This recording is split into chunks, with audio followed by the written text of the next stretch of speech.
नमस्ते दोस्त, स्वागत है आपका। आज की रात हम एक बेहद कोमल और सुकून देने वाली कहानी सुनने जा रहे हैं जिसका नाम है बिना दरवाजों वाला घर।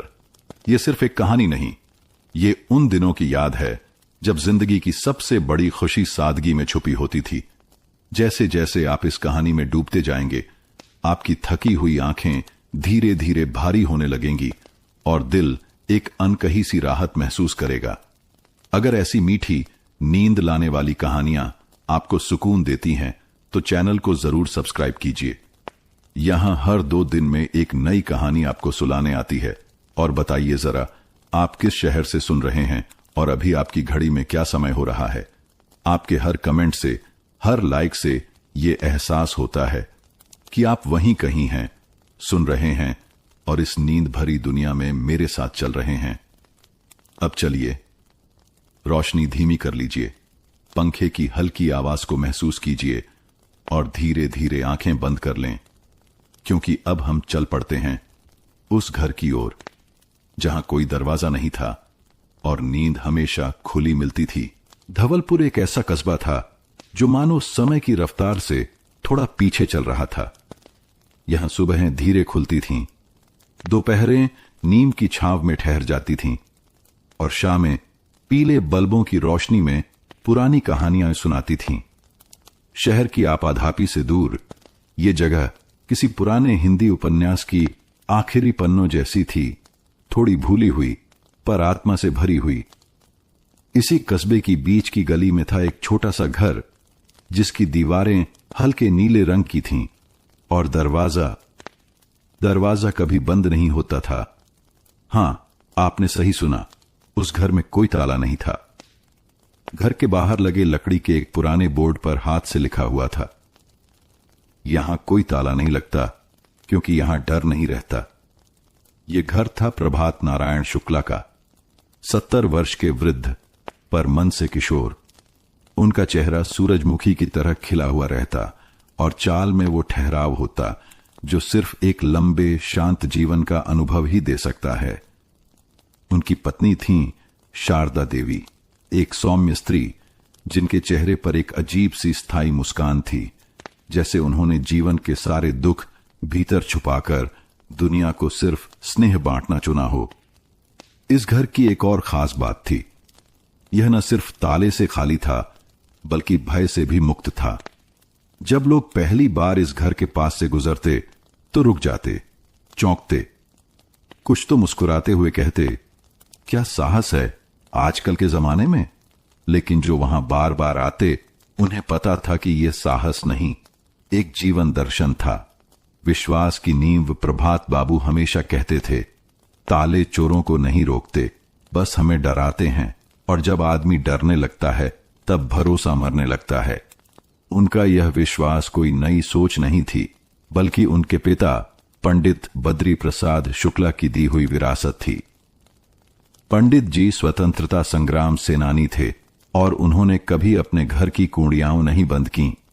वो कहते थे, जो देश के लिए लड़ सकता है वो अपने घर की रक्षा डर के ताले से क्यों करे। ये घर पीढ़ियों से वैसा ही था। दीवारें नई होती रहीं, छत बदली गई, फर्नीचर आधुनिक हुआ, लेकिन दरवाजा हमेशा खुला ही रहा। एक जीवित घर। इस घर में आने जाने वालों की कोई गिनती नहीं थी। बच्चों की हंसी वहां हर शाम गूंजती, बूढ़े लोग आकर बरामदे में अखबार पढ़ते और राह चलते यात्री अक्सर वहां रुककर पानी पीते। घर की रसोई में हमेशा एक बर्तन में अतिरिक्त खाना रखा रहता, कभी किसी भूखे के लिए, कभी किसी पालतू जानवर के लिए, या कभी बस इसलिए कि कभी कोई भूखा ना लौटे। शारदा देवी अक्सर कहती, जब दिल खुला हो तो दरवाजे को क्या बंद करना। लोगों की बातें धीरे धीरे यह घर पूरे धवलपुर का प्रतीक बन गया। लोग इस घर को खुला घर कहकर पहचानने लगे। किसी को रास्ता पूछना हो तो जवाब मिलता, उस घर के पास से मुड़ जाना जहां ताला नहीं लगता। कई बार चोरों की वारदातें शहर में हुई। लोगों ने प्रभात बाबू से कहा, कुछ दिन तो ताला लगा लीजिए, जमाना अच्छा नहीं। लेकिन वह मुस्कुराते और जवाब देते, अगर मुझे हर किसी पर शक करना पड़े तो जीने से बेहतर है मर जाना। शांति की सुबह हर सुबह प्रभात बाबू अपने पुराने रेडियो पर राग भैरव बजाते हुए तुलसी के पौधे में पानी देते। शारदा देवी तुलसी पर जल चढ़ाकर हाथ जोड़ती और बरामदे में बैठ जाती। कभी कभी दोनों की बातचीत बहुत साधारण होती, जैसे आज चिड़ियाओं देर से आईं, लगता है बारिश होगी, या पिछली बार रामू का बेटा जो आया था अब बड़ा हो गया होगा, आवाज भारी हो गई थी उसकी। उनकी बातें साधारण थीं, पर उनका जीवन असाधारण। एक धीमी आहट पर जीवन जब बहुत शांत होता है तो जैसे कहीं कोई करवट लेता है। एक अजीब सी हवा बहती है जो कहती है कुछ बदलने वाला है। प्रभात बाबू को वो हवा महसूस हुई थी। एक शाम जब वो बरामदे में बैठे थे, उन्होंने देखा सड़क से एक अजनबी लड़का 2 बार उसी घर के सामने से गुजरा। उसकी चाल धीमी थी, आंखें चौकन्नी, और चेहरे पर वो बेचैनी थी जो शायद भूख, डर और अपराध बोध के मेल से पैदा होती है। प्रभात बाबू ने उसे गौर से देखा, लेकिन कुछ नहीं कहा। शायद उन्हें कुछ महसूस हुआ था। वो सुबह धवलपुर की किसी भी और सुबह जैसी नहीं थी। न चिड़ियों की चहचहाहट पहले जैसी थी, न तुलसी पर जल चढ़ाते शारदा देवी के चेहरे की मुस्कान। मानो हवा में कोई खामोश बोझ लटक रहा हो और सूरज भी आज जल्दी छिप जाना चाहता हो। जब प्रभात बाबू की नींद खुली तो बरामदे में चाय की महक नहीं थी। शारदा देवी रसोई में नहीं थीं। कमरे में सन्नाटा था, बेहद अस्वाभाविक, जैसे कोई अचानक सारी ध्वनियां खींच ले गया हो। उन्होंने उठते हुए आवाज लगाई, शारदा, चाय नहीं बनी? कोई जवाब नहीं आया। उन्हें कुछ अजीब सा लगा। उठे, चप्पल पहनी और रसोई की ओर बढ़े। वहां शारदा देवी खड़ी थीं, लेकिन बेजान सी। उनके हाथ कांप रहे थे और चेहरा पीला पड़ा था। वो उस पुराने संदूक को घूर रही थीं जो अब वहां नहीं था। प्रभात जी, संदूक वो नहीं है। शब्दों ने जैसे कमरे की हवा काट दी। प्रभात बाबू ने तुरंत पूरे घर का मुआयना किया। बैठक में रखा पीतल का वह घड़ा जिसमें कभी उनके पिता ने आजादी की लड़ाई के चंदे के पैसे रखे थे, वो भी गायब था। शारदा की शादी की 2 साड़ियां जो उन्होंने बड़े जतन से सहेज कर रखी थीं, वो भी नहीं थीं। और अलमारी का छोटा सा लॉकर जो अक्सर खाली रहता था, लेकिन पिछले हफ्ते किसी रिश्तेदार से उधार लिए 5,000 रुपए उसमें रखे थे, वो भी खोल दिया गया था। गली की चुप्पी धीरे धीरे यह खबर मोहल्ले में फैल गई, जैसे किसी पेड़ से पहली बार पत्ते गिरते हैं और बाकी पत्ते कांपने लगते हैं। लोग घर के बाहर जमा हो गए।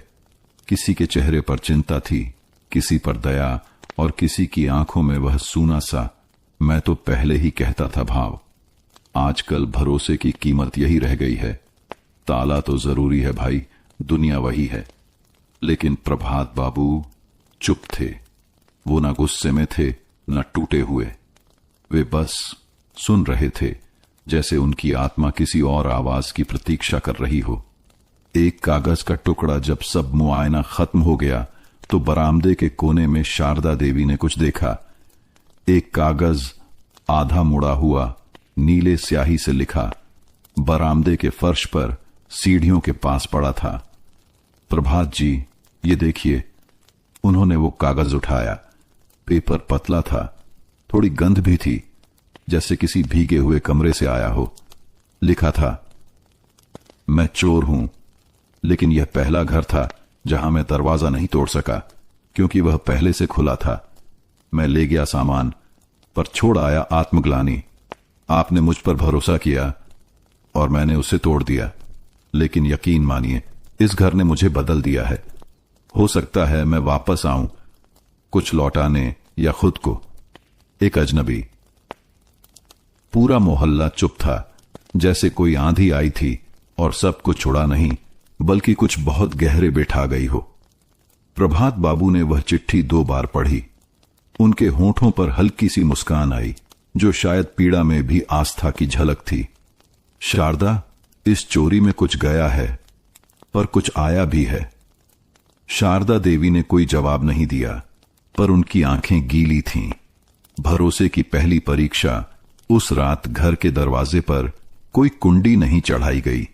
मोहल्ले में कई घरों ने नए ताले खरीद लिए, खिड़कियों पर जाली लगवा ली और कुछ ने सीसीटीवी लगाने की बात शुरू की। लेकिन उस घर में सब पहले जैसा ही रहा। प्रभात बाबू ने फिर से तुलसी को जल दिया, शारदा देवी ने फिर वही बरामदे वाला आसन लिया और बच्चों के लिए पानी की बाल्टी अब भी वहीं रखी जाती रही। पर अब एक चीज बदल गई थी, वो चिट्ठी।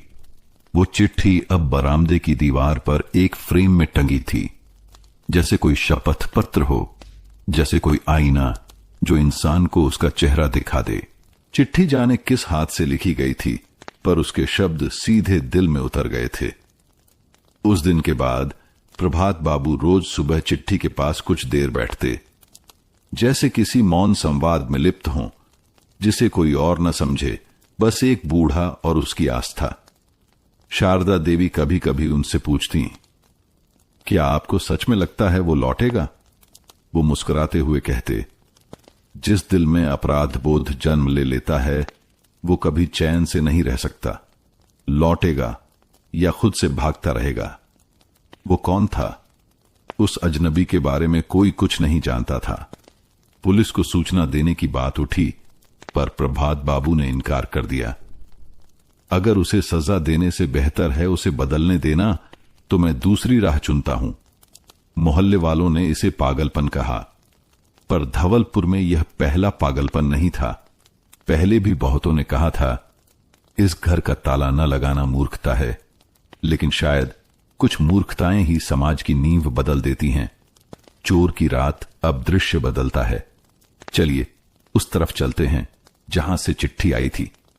एक तंग सी गली में रेलवे लाइन के पार टूटी हुई छत के नीचे एक लड़का बैठा था। नाम अर्जुन, उम्र लगभग 21 वर्ष। चेहरा झुलसा हुआ नहीं था, पर थका हुआ जरूर था। आंखें डरी हुई थीं, पर अब उनमें कुछ नया था, झिंक। उसने चोरी से जो रुपए लिए थे उनमें से आधे तो उसने फेंक दिए थे एक गटर में, बाकी उसके पास थे, पर वो उन्हें छू भी नहीं रहा था, जैसे वो अब अपने हाथों से डरने लगा हो।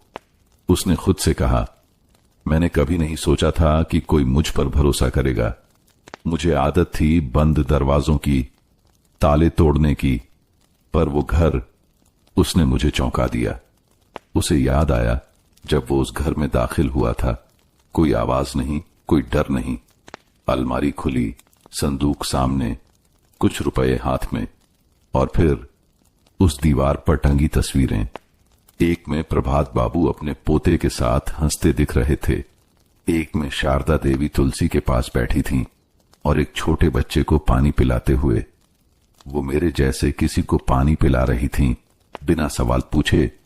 उसके हाथ कांपने लगे थे, पर वह सामान लेकर चला गया, क्योंकि भूख और आदत ने अब तक आत्मा से लड़ाई जीती थी। पर अब उसके भीतर कुछ हारने लगा था। चिट्ठी का जन्म अर्जुन ने वह चिट्ठी अगले दिन रात को लिखी थी। उसने एक पुराना कागज लिया, एक टूटी हुई पेन चुराई और पहला वाक्य लिखा, मैं चोर हूं। फिर एक एक शब्द जैसे उसके भीतर से टपकता गया। जब सुबह हुई तो वो चिट्ठी लेकर फिर उसी गली में लौटा। वहां खड़ा रहा। दूर से देखा कि घर के बुजुर्ग तुलसी को जल दे रहे हैं। उसने चुपचाप आकर चिट्ठी रख दी और चला गया। लेकिन उस रात से अर्जुन की नींद टूट गई थी। अब कोई उसे सजा नहीं दे रहा था, पर आत्मा का सवाल पीछा कर रहा था। प्रभात बाबू की प्रतीक्षा अर्जुन की कहानी से दूर। उधर प्रभात बाबू अब हर शाम एक दीपक दरवाजे के पास जलाने लगे थे। दीपक छोटा था, लौ धीमी थी, पर उसकी गर्मी किसी को रास्ता दिखाने के लिए काफी थी। एक शाम उन्होंने शारदा से कहा, मैं दीपक इसलिए जलाता हूं ताकि अगर वो लौटे तो अंधेरे में रास्ता न भटके। शारदा देवी ने पूछा, और अगर वो कभी न लौटे? वो बोले, तो कम से कम मेरे अंदर की रोशनी कभी बुझने न पाए। एक सप्ताह बीत गया। एक रात जब धवलपुर में गरज के साथ बारिश हो रही थी और हर घर की खिड़कियां बंद थीं, वो घर अब भी खुला था। बरामदे में रखे दीपक की लौ बारिश में कांप रही थी। अचानक एक आहट हुई। दरवाजे पर एक साया दिखाई दिया, गिला, कांपता, रुका हुआ, और फिर एक धीमी दस्तक। बारिश थमी नहीं थी। बिजली की चमक के बीच वो साया फिर दिखाई दिया, दरवाजे के बाहर, गीला और कांपता हुआ। भीतर दीपक की लौ भी अब बुझने के कगार पर थी, लेकिन बुझी नहीं, मानो वह लौ किसी प्रतीक्षा में अड़ी हुई थी। दरवाजे पर तीसरी बार हल्की सी दस्तक हुई। प्रभात बाबू ने धीरे से आंखें खोलीं। वे बैठक में सो रहे थे, लेकिन जैसे किसी अदृश्य ध्वनि ने उन्हें जगा दिया हो। शारदा देवी भी उठ गईं। दोनों ने एक दूसरे की ओर देखा, चुपचाप, बिना शब्दों के। प्रभात बाबू ने दरवाजे की ओर कदम बढ़ाए। उन्होंने दरवाजा खोला नहीं, क्योंकि वो पहले से खुला था। सामने खड़ा था एक लड़का, भीगा, थका और डरा हुआ। अर्जुन। मौन का पहला संवाद। प्रभात बाबू ने बिना कुछ पूछे उस पर एक नजर डाली। न घूरा, न टोका, बस देखा जैसे कोई किसान देखता है कि बीज फूट पड़ा है मिट्टी से। शारदा देवी ने एक पुराना तौलिया लाकर दरवाजे के पास रख दिया। कुछ भी नहीं कहा। अर्जुन ने हाथ जोड़ दिए। होंठ खुले, पर शब्द नहीं निकले। उसकी आंखों से एक आंसू टपका। वो पल ऐसा था जब तीन लोग साथ खड़े थे, और फिर भी पूरी दुनिया चुप थी। अंदर की ओर एक कदम प्रभात बाबू ने सिर हिलाकर कहा, भीतर आओ, ठंड लग जाएगी। अर्जुन ने पैर आगे बढ़ाया। बरामदे की चौखट पार करना उसके लिए किसी न्यायालय की सीढ़ियां चढ़ने जैसा था। वो अंदर आया। बैठक के कोने में शारदा देवी ने एक पुराना कंबल बिछा दिया। एक कटोरी में अदरक वाली चाय और एक थाली में गरम रोटियां रखीं। अर्जुन की आंखें वहीं रुक गईं। उसने हिचकते हुए पूछा, आप मुझे क्यों अंदर लाए? प्रभात बाबू मुस्कुराए। उनकी आवाज धीमी थी, पर स्थिर। क्योंकि तुमने दस्तक दी। चोर चुपचाप आता है बेटा, दस्तक देकर। रात का चुपचाप पुनर्जन्म। उस रात अर्जुन ने बहुत कम खाया, पर बहुत कुछ पी लिया। माफी, मौन और मानवता। शारदा देवी ने उसका सिर पोंछते हुए पूछा, कहां से आए हो? उसने सिर झुका लिया। भागा था सब जगह से, घर से, रिश्तों से, खुद से। और अब? प्रभात बाबू ने पूछा। अब लगता है शायद लौट सकता हूं। प्रभात बाबू ने कहा, कोई भी लौट सकता है, बस मन का दरवाजा खुला रखना पड़ता है। दीवार की ओर देखा। उसने अर्जुन की निगाह उस फ्रेम की ओर गई जिसमें उसकी चिट्ठी टंगी थी। उसे पढ़कर उसकी सांसें तेज हो गईं। आपने इसे हटाया क्यों नहीं? क्योंकि यह हमारी सबसे कीमती चीज बन गई है। अर्जुन की आंखें भर आईं। उसने कहा, मैं सब लौटा दूंगा जो ले गया था। प्रभात बाबू ने सिर हिलाया। जो ले गए थे वो लौटाना आसान है, जो छोड़ गए थे खुद को उससे वापस लेना ही असली लौटना है। उस रात कुछ बदला रात बीत गई, लेकिन उस घर में एक नया सवेरा पहले ही जन्म ले चुका था। पहली बार अर्जुन चैन की नींद सोया। शारदा देवी ने उसके सिर के पास एक दीपक रखा। प्रभात बाबू ने खिड़की खुली छोड़ी, जैसे भरोसा अब फिर से बहने लगा हो। मोहल्ला नहीं जानता था कि उस घर में क्या हुआ, लेकिन अगले दिन जब कोई पूछता, वो चोर पकड़ा गया, प्रभात बाबू बस मुस्कुराते और कहते, नहीं, वो पकड़ा नहीं, समझा गया है। सवेरा जब धवलपुर पर फैला तो वो पहले जैसा नहीं था। सूरज वैसे ही उगा, चिड़ियां वैसे ही चहचहाएं, लेकिन प्रभात बाबू के घर के बरामदे में एक नई चप्पल रखी थी, थोड़ी पुरानी, थोड़ी घिसी हुई, और वह संकेत था कि कोई नया आया है और अब कहीं नहीं जाएगा। अर्जुन उस सुबह बहुत जल्दी उठ गया था। वह बरामदे की सफाई कर रहा था, झाड़ू लगा रहा था, पौधों में पानी डाल रहा था, जैसे एक बच्चा जो कुछ तोड़ने के बाद उसे ठीक करने को बेताब हो। शारदा देवी ने देखा और मुस्कुराई। उन्होंने चाय के साथ हल्की सी पुकार दी, बेटा चाय पी लो, बरामदे का धरती मां है, सेवा तो दिन भर चलती है। अर्जुन थोड़ा सा कुचाया, धीरे से चाय लेकर बैठ गया। मैं कुछ काम करना चाहता हूं, जो आपने खोया था उसे लौटाना चाहता हूं। प्रभात बाबू वहीं अखबार पढ़ रहे थे। उन्होंने चश्मा उतार कर कहा, काम करना अच्छा है बेटा, लेकिन उसे माफी से जोड़ोगे तो बोझ बन जाएगा। अगर उसे सेवा से जोड़ोगे तो जीवन बन जाएगा। एक नई भूमिका। उसी दोपहर अर्जुन ने घर के पुराने कोठार की सफाई शुरू की। वहां पुरानी किताबें, कुछ लकड़ी की अलमारियां और टूटा फर्नीचर पड़ा था। उसने देखा वहां एक तरफ बच्चों के पुराने खिलौने भी थे। ये सब? अर्जुन ने पूछा। शारदा देवी बोली, कभी मोहल्ले के बच्चों के लिए लाइब्रेरी और खेल का कोना था ये, पर समय ने धूल चढ़ा दी।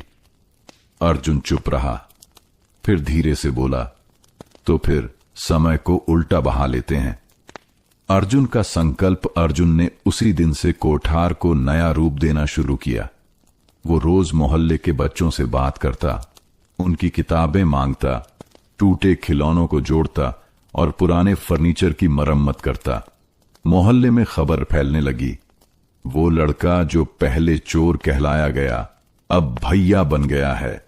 शुरुआत में लोग हिचकिचाए, लेकिन धीरे धीरे बच्चे खींचे चले आए और एक हफ्ते में कोठार बन गया, विश्वास कक्ष। दरवाजे के ऊपर अर्जुन ने खुद लिखा, ये कमरा भी खुला है क्योंकि यहां डर नहीं रहता। एक नया नाम। एक दिन मोहल्ले की एक बुजुर्ग महिला ने पूछा, बेटा तुम्हारा नाम अर्जुन है ना? प्रभात बाबू ने मुस्कुराकर जवाब दिया, अब वो अर्जुन नहीं, अब वो प्रकाश है, क्योंकि जहां वो जाता है अब वहां उजाला होता है। शारदा देवी ने हामी भरी। अर्जुन तीर चलाता था, प्रकाश राह दिखाता है। अर्जुन, अब प्रकाश चुपचाप सुनता रहा। उसकी आंखों में आंसू थे, पर होठों पर पहली बार आत्मगौरव की सी मुस्कान थी। पुराने पैसे का उत्तर। कुछ दिन बाद जब विश्वास कक्ष पूरी तरह तैयार हो गया, प्रकाश ने एक पुराना थैला प्रभात बाबू के सामने रखा। जो मैंने लिया था, ये उसी का उत्तर है। रुपए भी हैं और कुछ सामान भी जो मैंने दोबारा कमाकर खरीदा। प्रभात बाबू ने थैला नहीं खोला। उन्होंने कहा, हमारे लिए सबसे कीमती चीज वो थी जो तुम वापस नहीं लाए, क्योंकि तुम खुद बन गए वो विश्वास। प्रकाश की आंखें भर आईं। मैं कभी सोचा नहीं करता था कि मैं लौट पाऊंगा। शारदा देवी ने उसका सिर सहलाया। जो घर बिना दरवाजे के हो, वहां कोई भी लौट सकता है, बस दरवाजा नहीं, दिल खुला चाहिए। अब हर रविवार को विश्वास कक्ष में बच्चों के लिए कहानियां सुनाई जाती। बूढ़े वहां बैठकर अखबार पढ़ते और राहगीर चाय के साथ विश्राम पाते। लोग अब कहते, वो जो घर है ना, जहां कभी चोरी हुई थी, अब वहां दिल खुलते हैं, ताले नहीं। कुछ महीने बीत चुके थे। धवलपुर में गर्मियां लौट आई थीं और पेड़ पौधों की हरियाली के बीच विश्वास कक्ष बच्चों की हंसी और कहानियों से गूंजता रहता। प्रभात बाबू की सुबहें अब अखबार नहीं, बच्चों की आवाजों से शुरू होती थीं और शारदा देवी की रसोई से फिर वही गुड़ वाली चाय की महक लौट आई थी। और प्रकाश अब मोहल्ले के लिए एक नाम नहीं, एक उदाहरण बन चुका था। एक सामान्य सी दोपहर। उस दिन दोपहर कुछ अलग नहीं थी। प्रकाश यानी पहले वाला अर्जुन किताबों की अलमारी को सही कर रहा था जब एक 8-9 साल की लड़की आई, नाम नेहा। उसकी आंखों में कुछ बेचैनी थी। भैया, ये कोई चिट्ठी गिर गई है। विश्वास कक्ष के दरवाजे के पास पड़ी थी। प्रकाश ने चिट्ठी ली। कागज पीला सा था, कोने मुड़े हुए, लेकिन अक्षर साफ थे। उसे खोलते ही जैसे हवा का रुख बदल गया। चिट्ठी में क्या था? मैंने भी कभी चुराया था, दूसरों का नहीं, अपना भविष्य।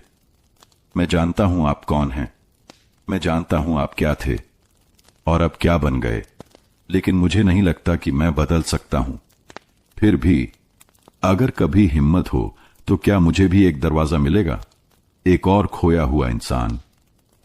प्रकाश देर तक उस चिट्ठी को पढ़ता रहा।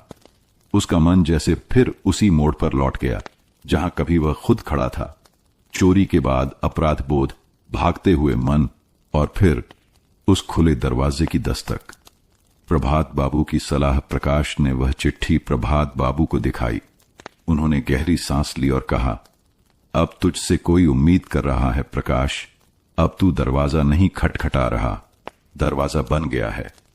प्रकाश ने पूछा, पर मैं क्या करूं? कौन है ये? शारदा देवी ने धीरे से जवाब दिया, पहले तूने चिट्ठी छोड़ी थी, अब कोई और वही राह ढूंढ रहा है। शायद वो तुझ तक पहुंचे जैसे तू हम तक पहुंचा था। प्रकाश का उत्तर अगले दिन विश्वास कक्ष के बाहर एक और चिट्ठी टांगी गई, लेकिन इस बार एक उत्तर के रूप में, यह घर अब भी खुला है, यहां ताले नहीं लगते और नाम नहीं पूछे जाते। अगर तुम लौटना चाहो तो दरवाजा खुला है और दिल भी। एक और कभी खोया हुआ इंसान जो अब खुद दीपक बनना चाहता है। लोग उस चिट्ठी को पढ़ते और मुस्कुराते। बच्चे पूछते, भैया ये चिट्ठियां कहां से आती हैं? प्रकाश जवाब देता, वो आते हैं जहां लोग टूटते हैं और पहुंचते हैं जहां किसी को भरोसा होता है कि टूटे को जोड़ा जा सकता है। और फिर एक शाम, कुछ ही दिनों बाद, एक शाम जब सूर्यास्त हो रहा था और बरामदे के दीपक की लौ फिर जल रही थी, तो वहां एक नई दस्तक सुनाई दी। प्रकाश बाहर आया। सामने खड़ा था एक अधेड़ उम्र का आदमी, शक्ल थकी हुई, आंखें डरी हुई, लेकिन एक उम्मीद के साथ। उसने कोई शब्द नहीं कहा। प्रकाश ने मुस्कुराकर कहा, आप अंदर आ सकते हैं, यहां दरवाजे बंद नहीं होते। बरामदे में हल्की रोशनी थी, दीपक की लौ झिलमिला रही थी और सामने खड़ा वह अधेड़ उम्र का आदमी, कंधे झुके हुए, चेहरे पर थकान की लकीरें और आंखों में वर्षों से दबे अपराधबोध की परछाई। प्रकाश उसे पहचान गया। उसने कहा नहीं, पर वह जानता था ये वही है जिसने चिट्ठी भेजी थी। नाम नहीं पूछे जाते। प्रकाश ने वही दोहराया जो कभी प्रभात बाबू ने उससे कहा था, यहां नाम नहीं पूछे जाते, सिर्फ इतना जान लिया जाता है कि तुम लौटना चाहते हो, और यही काफी है। उस आदमी की आंखें भर आईं। मैंने बहुत कुछ खो दिया है, खुद को भी, वह बोला। यहां बहुत कुछ पाया जा सकता है, प्रकाश ने मुस्कुराते हुए जवाब दिया, खुद को भी। नया मेहमान आदमी का नाम हरिचरण था। कभी गांव में स्कूल मास्टर रहा, फिर किसी घरेलू कारण से पीने लगा। धीरे धीरे नौकरी गई, सम्मान गया, फिर खुद से विश्वास भी चला गया। उसने कब और कैसे चोरी शुरू की उसे याद नहीं, पर एक दिन किसी ने उसका पीछा नहीं किया, सिर्फ एक चिट्ठी छोड़ दी, और उसी चिट्ठी ने उसका जीवन मोड़ दिया। विश्वास कक्ष में पुनः जन्म हरिचरण अब विश्वास कक्ष में बच्चों को हिंदी और गणित पढ़ाने लगा। उसकी काली स्लेट, जिस पर पहले जीवन की गलतियां लिखी थीं, अब बच्चों के उजले अक्षरों से भर रही थी। शुरू में लोग हिचकिचाए, फिर बच्चों ने उनका नाम हरिदादा रखा। नाम चलता गया, जैसे उनका बोझ धीरे धीरे मिटने लगा। प्रभात बाबू की नजरें, प्रभात बाबू अब ज्यादा बोलते नहीं थे, लेकिन एक शाम उन्होंने प्रकाश से कहा, जब तू आया था तो मैंने एक दीपक जलाया था, अब तूने दूसरा जला दिया। यही है असली जीत। जब रोशनी बांटने लगे हम। प्रकाश की आंखें भीग गईं। वह चुपचाप उस पुराने दीपक के पास बैठ गया और हरिचरण को मुस्कुराते देखा, जो बच्चों के साथ गिनती की कविता दोहरा रहे थे। एक था राजा, एक थी रानी, दोनों में थी बात पुरानी, लेकिन इस बार वह कविता नहीं, जीवन की नई शुरुआत लग रही थी। दीवार पर नया लेख। विश्वास कक्ष की दीवार पर हरिचरण ने खुद अपने हाथ से कुछ लिखा। हर वो व्यक्ति जो गलतियां करता है एक दरवाजा ढूंढ रहा होता है, हम वही दरवाजा बन सकते हैं।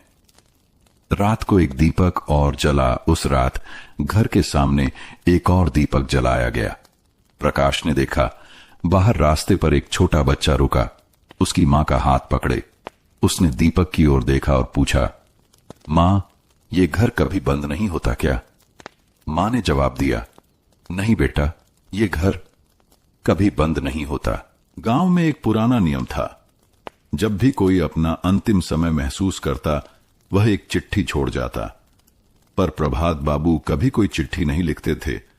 उनका मानना था, शब्दों से ज्यादा काम बोलता है। लेकिन अब समय उनके पास धीरे धीरे फिसलता जा रहा था। धीमी होती सांसें सर्दियों की एक रात थी। प्रभात बाबू लकड़ी की कुर्सी पर बैठे थे। कमजोर शरीर, लेकिन आंखें अब भी वैसी ही चमकदार, जैसे समय को पहचानने वाली हो। प्रकाश उनके पास बैठा था, हरिचरण जमीन पर। बेटा, मैंने जीवन में एक ही ताला देखा है, डर का ताला, और जब तक वो खुलता नहीं, दरवाजे कोई मायने नहीं रखते। प्रकाश कुछ कहने ही वाला था कि उन्होंने अपनी जेब से एक मुड़ी तुड़ी चिट्ठी निकाली। पुराने पीले कागज पर लिखा था, विश्वास की विरासत। चिट्ठी का पाठ उन्होंने कहा, यह मेरी पहली और आखिरी चिट्ठी है। जब मैं नहीं रहूं, इसे पढ़ना सबके सामने। उस रात प्रभात बाबू गहरी नींद में चले गए और फिर कभी नहीं जागे। अगली सुबह सारा गांव इकट्ठा हुआ। विरासत की चिट्ठी प्रकाश ने कांपते हाथों से वह चिट्ठी खोली और पढ़नी शुरू की। प्रियजनों, मैं कोई महापुरुष नहीं था। सिर्फ चाहता था कि दुनिया में एक कोना ऐसा हो जहां डर न हो, शक न हो, सिर्फ भरोसा हो। बिना दरवाजों वाला घर कोई ईंट पत्थर की चीज नहीं, यह एक सोच है। जिस दिन तुम किसी टूटे हुए को अपनाओगे, किसी अजनबी को मौका दोगे और किसी चोर को इंसान की तरह देखोगे, उसी दिन यह घर हर जगह होगा। मैं जा रहा हूं, लेकिन अगर कभी किसी को लगने लगे कि दुनिया में अच्छा कुछ बचा नहीं, तो इस घर की ओर देख लेना। प्यार से, प्रभात। सिर्फ एक और दीपक। उस शाम जब अंतिम संस्कार हुआ तो गांव भर में किसी ने रोशनी नहीं बुझाई। हर घर के बाहर एक छोटा सा दीपक रखा गया। प्रकाश, हरिचरण और बाकी सभी बच्चों ने एक साथ लिखा, हम सब बिना दरवाजों वाले लोग हैं। दरवाजे अब भी खुले हैं। समय बीत गया। बच्चे बड़े हुए। हरिचरण ने और 2 विश्वास केंद्र खोले। प्रकाश ने गांव के बाहर एक छोटा सा पुस्तकालय खोला, जहां पहली किताब थी, प्रभात की चिट्ठियां, और उसके पहले पन्ने पर लिखा था, यह कहानी खत्म नहीं होती, क्योंकि ये एक दरवाजा है और दरवाजे बंद नहीं होते। प्रभात बाबू की चिट्ठी के बाद जैसे पूरे गांव में कुछ बदल गया था। अब वो घर सिर्फ एक जगह नहीं था, बल्कि हर इंसान के भीतर बनने लगा था, एक ऐसा स्थान जहां डर नहीं, भरोसा हो। हरिचरण की पहल। हरिचरण ने गांव की पुरानी अनाज कोठरी को एक नया रूप दिया। उसने एक तख्ती लगाई, यह जगह है विश्वास केंद्र। यहां कोई भूखा नहीं जाएगा, यहां कोई सवाल नहीं पूछा जाएगा, यहां कोई दरवाजा नहीं होगा। शुरुआत में कुछ लोगों ने सवाल किए, क्या ऐसा चल पाएगा? लोग इसका फायदा नहीं उठाएंगे? हरिचरण बस मुस्कुराता था। जो फायदा उठाते हैं उन्हें सबसे ज्यादा जरूरत होती है। पहले भरोसा दें, फिर देखिए बदलाव। प्रकाश का पुस्तकालय। प्रकाश ने गांव के कोने में एक छोटी सी झोपड़ी को प्रभात पठनालय बना दिया। वहां एक बोर्ड टंगा था, पढ़ो, चुपचाप जाओ, किताब लौटाओ या न लौटाओ, बस किसी और को पढ़ने दो। धीरे धीरे किताबें आने लगीं। कभी बच्चों की कॉपियां, कभी गांव के बड़ों की आत्मकथाएं। लोग अब पढ़ने से ज्यादा सोचने लगे थे। गांव में बदलाव। जब राधा चाची की गाय बीमार पड़ी तो बिना कहे 8 लोग दवा ले आए। जब किशन को खेत में चोट लगी तो अगली सुबह उसके खेत खुद ब खुद जुट चुके थे।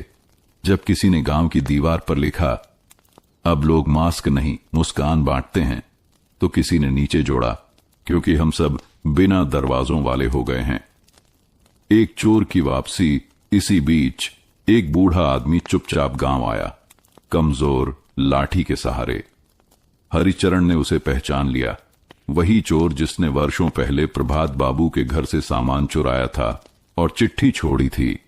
गांव वाले ठिठक गए, पर हरिचरण ने आगे बढ़कर उसका हाथ थामा और कहा, आपका स्वागत है हमारे घर में, हमारे दिल में। वो बूढ़ा आदमी फूट फूट कर रोने लगा। मंदिर की दीवार पर लिखा गया। गांव के मंदिर की दीवार पर आज भी ये पंक्तियां चमक रही हैं, जिस घर में दरवाजे न हो वहां इंसान अंदर नहीं आता, उसका भरोसा आता है। गांव में हुए परिवर्तन की सुगंध अब हवाओं के साथ दूर तक पहुंच चुकी थी। अखबारों में छोटी सी खबर छपी, एक गांव जहां दरवाजों की जरूरत नहीं रही। वो गांव जो पहले किसी नक्शे पर एक नामभर था, अब प्रेरणा बनकर उभर रहा था। पत्रकार की पहली यात्रा। एक युवा पत्रकार अन्विता मिश्रा ने उस खबर को पढ़ा और उसका मन बेचैन हो उठा। वो शहर की चकाचौंध से अलग कुछ सच्चा देखना चाहती थी और इसीलिए एक दिन वह हरिचरण के गांव पहुंच गई। हरिचरण ने मुस्कुराकर उसका स्वागत किया। आप दरवाजे की तलाश में आई हैं या विश्वास की? अन्विता थोड़ी हंसी। दोनों, उसने कहा। अन्विता की डायरी से एक पन्ना। मैंने आज एक ऐसा घर देखा जो खुला था, केवल ईंट और लकड़ी से नहीं बल्कि दिलों से। वहां कोई ताले नहीं थे, पर फिर भी चोरी नहीं हुई, और जहां चोरी हुई वहां एक चिट्ठी ने एक विचार चुरा लिया और लौटाया भी। शहर में हलचल। अन्विता का लेख शहर के बड़े अखबारों में छपा। बिना दरवाजों वाला गांव जहां लोग भरोसा चुराते नहीं, बांटते हैं। इस लेख ने शहर के युवाओं को झकझोर दिया। कॉलेजों में चर्चा होने लगी, क्या हम भी ऐसा कुछ बना सकते हैं? एक आर्किटेक्चर के छात्र समूह ने प्रस्ताव दिया, हम एक सार्वजनिक विश्वास स्थल बनाएंगे जहां कोई भी आकर किताबें, खाना या कपड़े छोड़ सके और कोई भी बिना सवाल लिए जा सके। हरिचरण को बुलावा। कुछ महीनों बाद हरिचरण को एक विश्वविद्यालय से बुलावा आया। आइए, अपने विचार बताइए, लोग सुनना चाहते हैं। पहली बार उसने गांव से बाहर कदम रखा। लाखों की भीड़, तेज लाइट्स, कैमरे, पर जब वह मंच पर गया तो वहीं पुरानी मुस्कान। मैं कोई बड़ा आदमी नहीं, मैं बस एक दरवाजा हटाने वाला हूं। बात जो दिलों में घर कर गई। उसने कहा, अगर हम दरवाजे हटाना नहीं सीखेंगे तो दीवारें ऊंची होती जाएंगी, और जब दीवारें ऊंची हो जाती हैं तो इंसान बौना रह जाता है। श्रोताओं में सन्नाटा था। फिर तालियां बजीं, ऐसी जो सोच बदल दें। शहर में पहला विश्वास केंद्र।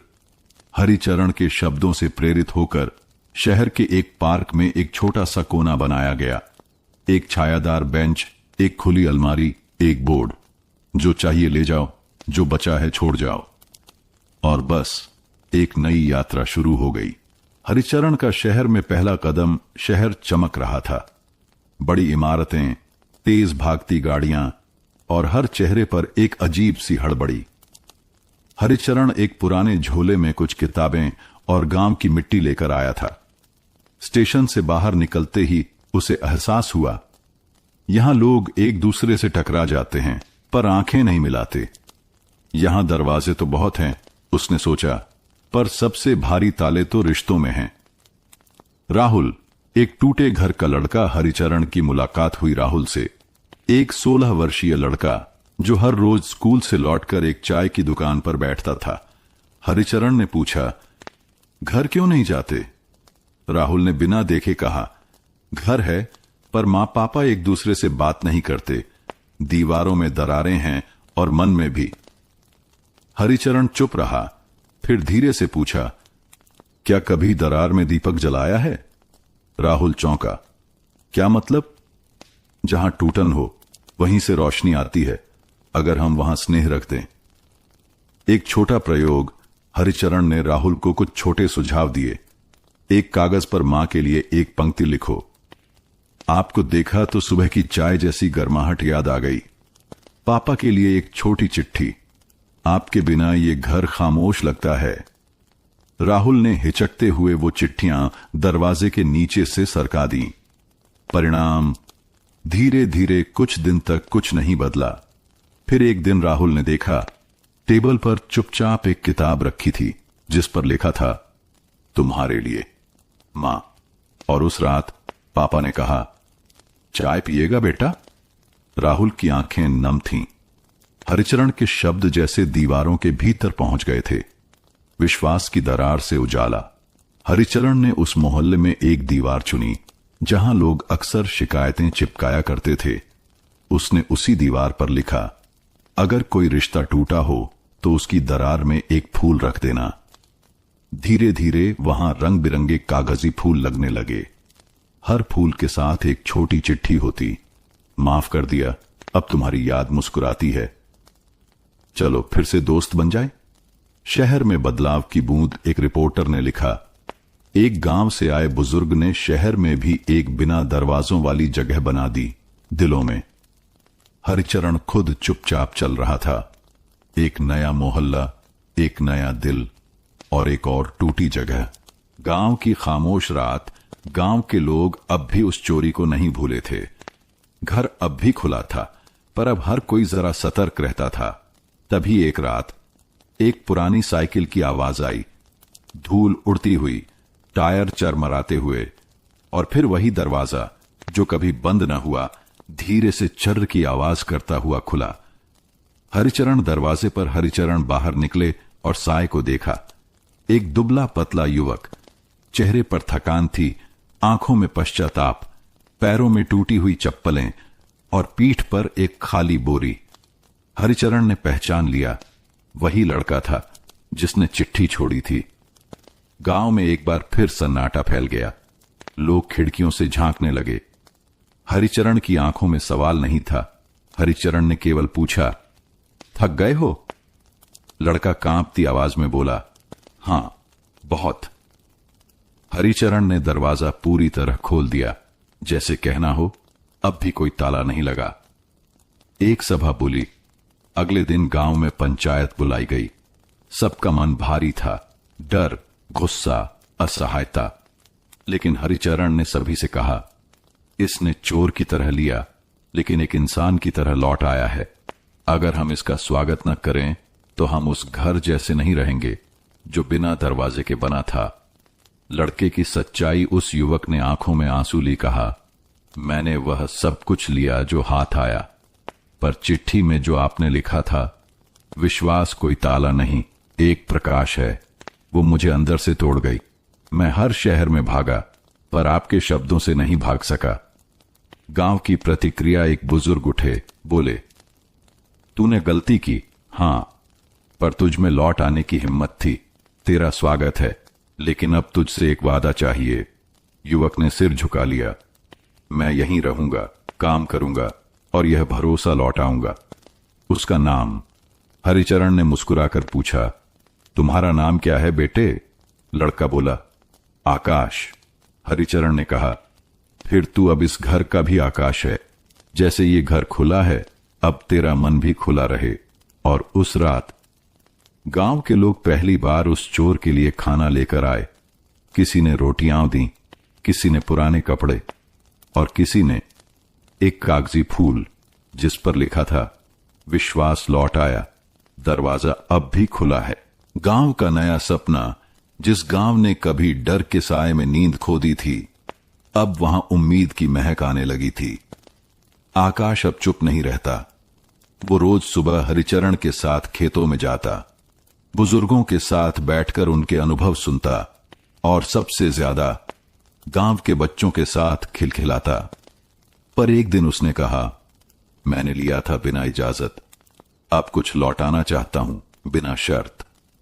रसोई की शुरुआत गांव के बीचों बीच एक पुरानी झोंपड़ी थी, कभी भंडार के लिए इस्तेमाल होती थी।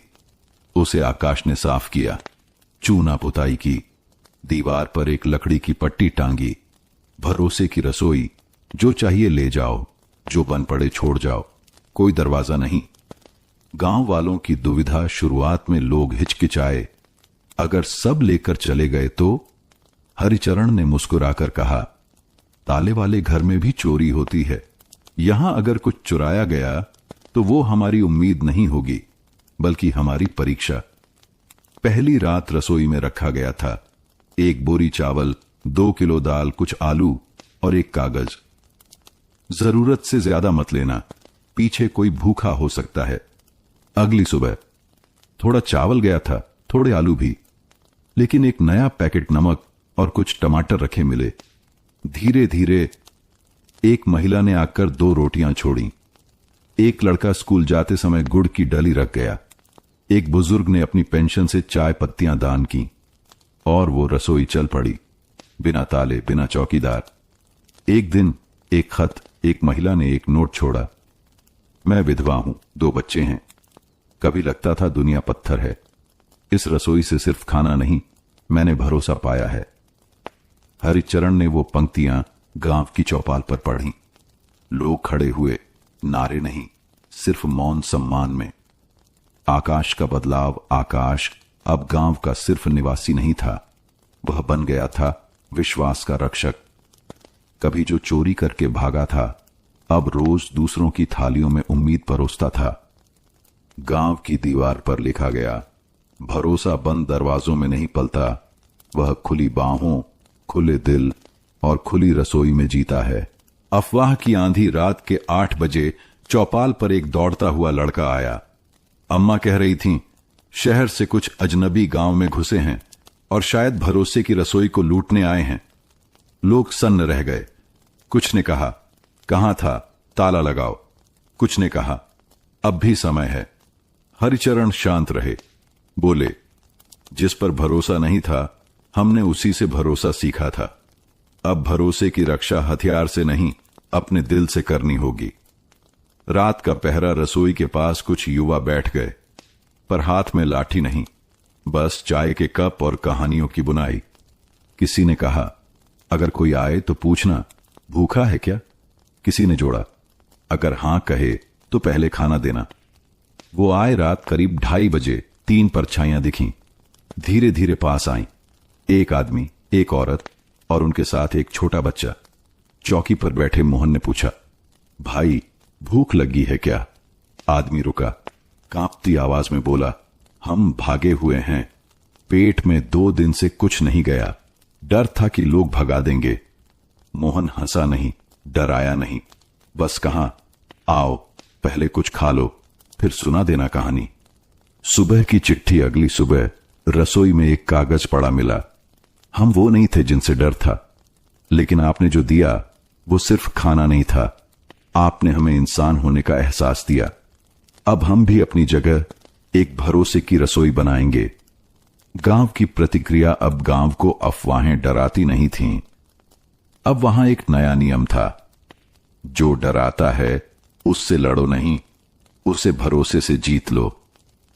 हरिचरण की मुस्कान। हरिचरण ने आसमान की ओर देखा और कहा, शायद इसीलिए यह घर बिना दरवाजों वाला था, ताकि इंसान भीतर से खुल सके। सुभाष का हाथ। गांव के सरकारी स्कूल की सफेद दीवार अब कुछ पुरानी लगने लगी थी। छिलती हुई पलस्तर, धूप से फटी हुई सतह। एक दिन 7वीं कक्षा का छात्र सुभाष एक कोने में बैठा था, हाथ में कोयला था। टीचर ने डांटा, क्या दीवार गंदी कर रहा है? पर उसने जवाब नहीं दिया। लिखी गई बात शाम को जब गांव वालों ने देखा तो उस दीवार पर एक पंक्ति चमक रही थी, अगर दरवाजे नहीं भी हों तो भी दिल बंद न होना चाहिए। सादा अक्षरों में लेकिन गहराई लिए हुए। गांव की प्रतिक्रिया। हरिचरण, रुक्मिणी, मोहन और कई अन्य लोग आए। कुछ ने मुस्कुराकर सिर हिलाया, कुछ बूढ़ों की आंखें भर आईं। सरपंच ने कहा, इस पंक्ति को मिटाना नहीं, ये हमारे गांव की पहचान है। नारा बन गया। अगले दिन स्कूल की प्रार्थना सभा में बच्चे बोले, हम वो गांव हैं जहां ताले नहीं हैं और दीवारें इबारत बन जाती हैं। शहर से पत्रकार आया, तस्वीर ली, अखबार में छपा, बिना ताले का गांव भरोसे का संदेश बन गया। सुभाष का सवाल। सुभाष ने हरिचरण से पूछा, दादा क्या एक बच्चा भी बदलाव ला सकता है? हरिचरण ने जवाब दिया, बदलाव कोई उम्र नहीं देखता, वो बस सच देखता है, और तूने सच्चाई लिख दी। संग्रहालय का निमंत्रण। कई महीनों बाद एक पत्र आया, राष्ट्रीय मानवता संग्रहालय, भोपाल से। हम आपके गांव की दीवार और उस पर लिखी इबारत को हमारे संग्रहालय में स्थान देना चाहते हैं। हरिचरण की प्रतिक्रिया। हरिचरण मुस्कुराए, हमें दीवार भेजने की जरूरत नहीं, हम वो भावना भेजेंगे जो हर दीवार को खुली किताब बना दे। गर्मी की एक दोपहर। 5 साल बीत चुके थे। गांव अब राज्य में मिसाल बन चुका था। बिना ताले वाला घर अब भी वैसा ही था, खुला, शांत और प्रेम से भरा। एक दोपहर जब रसोई में कुछ महिलाएं चावल धो रही थीं, एक अजनबी आदमी आकर चौखट पर खड़ा हो गया। चेहरा थका हुआ, कपड़े पुराने, आंखें झुकी हुई। उसकी चुप्पी मोहन ने उसे देखा पर पहचाना नहीं। पूछा, कहिए भैया, कुछ चाहिए? वो कुछ देर चुप रहा, फिर धीरे से बोला, मैं वो आदमी हूं जो 5 साल पहले यहां से चोरी कर गया था और एक चिट्ठी छोड़ गया था। रसोई की शांति कुछ क्षण के लिए एक सन्नाटा छा गया। फिर रसोई की सबसे बुजुर्ग अम्मा ने कहा, अगर भूख लगी हो तो पहले खाना खा लो, सजा की बात बाद में करेंगे। उसकी आंखें भर आईं। वो जमीन पर बैठ गया, जैसे वर्षों का बोझ उतर गया हो। हरिचरण से भेंट हरिचरण आए, उसे देखा, पहचान लिया। बिना क्रोध, बिना तिरस्कार पूछा, अब क्या लेने आए हो बेटा? उसने कहा, कुछ भी नहीं, बस लौट आया हूं ये कहने कि आपकी मानवता ने मेरी जिंदगी बदल दी। उसकी कहानी उसने बताया। जिस पैसे से मैं भागा था वो 2 दिन में खत्म हो गया, पर आपकी चिट्ठी ने मेरा पीछा नहीं छोड़ा। हर जगह जाकर मैंने काम मांगा, लोगों से सच कहा। मैं चोर हूं, लेकिन बदलना चाहता हूं, और कुछ जगहों पर मुझे स्वीकार कर लिया गया। अब वो एक एनजीओ में काम करता था। भूखे बच्चों को खाना खिलाने का काम करता हूं। गांव की सभा रात को चौपाल में सभा हुई। गांव वालों ने सुना उसकी बातें, उसकी आंखें, उसकी शर्म। किसी ने दंड नहीं मांगा, बल्कि मोहन ने कहा, जो लौट आए उसे बाहों में भरना ही तो सच्चा भरोसा है। नई शुरुआत अगले दिन उसने भरोसे की रसोई में स्वयं सेवक बनने की इच्छा जताई। हरिचरण ने कहा, हम तुझे माफ नहीं कर रहे, तुझे स्वीकार कर रहे हैं, और यही माफी से बड़ा होता है। दीवार पर नया वाक्य सुभाष ने रसोई की दीवार पर एक नई पंक्ति लिख दी। जो लौट आता है वह चोर नहीं, वो एक नया इंसान होता है। एक नया पाठ गांव के स्कूल में एक दिन प्रधान अध्यापक श्रीमान मिश्रा ने बच्चों से पूछा, अगर कोई चोर सुधर जाए तो क्या वो अब भी चोर कहलाएगा?